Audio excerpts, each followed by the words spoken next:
Have you ever faced a decision where there are clear benefits, but also lots of difficulties? So maybe you're thinking about starting a new project, or attending an event, or maybe taking a trip, whatever. These decisions can be difficult to make. How much short-term hassle and difficulty do we accept in service of long-term gain? In this video, I will show you a cognitive trick that will help you to make much better decisions in situations like this. My name is Bradley Wright. I'm the founder of the Life Purpose Lab and a professor of sociology. Over the last several years, my lab and I have taught over 800 people how to find purpose in their lives. One of the most important skills that we can develop in living purposely is knowing how to make decisions that we won't later regret. That's what this video is about. Let me start by telling you a story. I had a friend who wanted to go to an event in New York City. It was about an hour and a half away for him. He was really interested in going, but it was going to be a real hassle. It would be expensive to get there. He might have to spend the night there, which would cost a lot of money. He wasn't sure how he was going to get back. He might have somebody who could drive him back. Maybe he would have to take the train and have somebody else take him back. And on top of it all, he'd had a long, hard week. So he was pretty tired going into this. So this kind of situation where there are clear benefits, he was very interested in the event, but also lots of difficulties are difficult to make. As he experienced it, the amount of difficulties for that weekend probably exceeded the amount of benefits in that weekend. So it was actually a tough decision to make. Ultimately, he chose not to go. He stayed home and rested. But the next day, he found out the event went wonderfully well. It was amazing. Everyone who went to it were so glad they went to it. And he ended up deeply regretting not going. So this situation, because I was talking to him about it as it was unfolding, got me thinking about these kinds of decisions. The key insight in situations like this is to realize that the pain of the difficulties and the joy of meaningfulness have different half-lives. In other words, they last for different lengths of time. Typically, the difficulties we experience in this type of situation are front-loaded.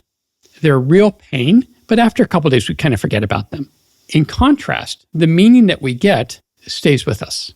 If we do something that's meaningful, we remember it in the future. It sort of becomes part of who we are. This fits with the idea of temporal discounting. So this idea has been developed by economists and psychologists.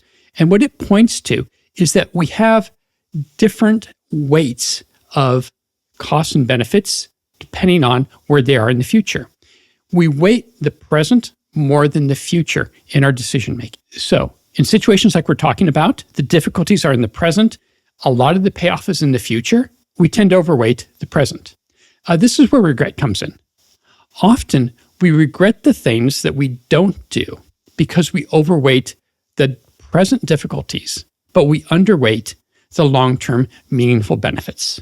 We look back and we say to ourselves, oh, I wish I'd done that. So how do we avoid temporal discounting? How do we make better decisions, taking full weight of the difficulties, but also the meaningful benefits? We can do something that I call backwards anticipation. The idea here is that instead of saying, what do I want to do in the future? We say, what do I wish I had done in the past? This can take different forms. So imagine that we have an event next week that we're wondering whether or not to do. We can imagine ourselves 3 or 4 months down the road, looking back, and we could ask ourselves, 3 months from now, what do I wish I would have done a week from now?